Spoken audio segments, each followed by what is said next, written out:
Hi, I'm Cassandra Voss, and this is my reflection vlog for the persuasive speech. The first question was, what was the purpose of the speech? I think the purpose of the persuasive speech was being able to convey an audience a message, but also being able to inflect your opinion and want to move them to agree with you. How did I feel going into this speech presentation? I felt pretty good because I'm a pretty opinionated person.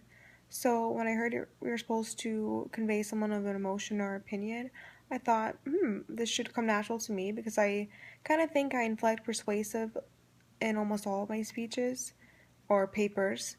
So I kind of felt that persuasive should be a more natural type of writing. Did you experience speaker anxiety, increase or decrease? I think my speaker anxiety obviously decreased because the more you talk and the more you practice something, the more it becomes natural and you're like, okay, the introduction may be a little shaky, but the conclusion, I got this. My technology, it was kind of adequately prepared because I have to record on my phone because video cameras are kind of old news, and when my phone compiles to YouTube, it like shrinks it up a little bit, so it looked really far away because it added like black lines to it, so it would be like that. And what could be done differently? I could probably try to find a video camera and work with that instead of using my phone. I think the elements that feel natural are the introduction and conclusion, because with almost everything you do, you have an introduction. You always have a conclusion, a hello and a goodbye. What kind of felt odd though was restating my main points after I had my conclusion, because I ended my speech. Then you have to recap your main points.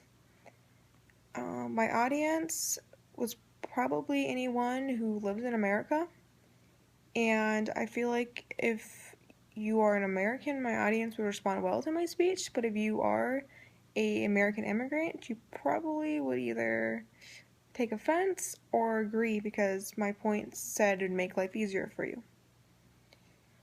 I think what worked in my speech was my introduction, because I started with a quote that backed up my opinion. What didn't work? My transitions may have been a little bit weak.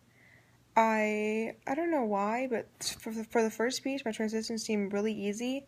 This speech, they kind of just seemed off. I don't know what I'm spacing out or what. But what areas can I target for improvement?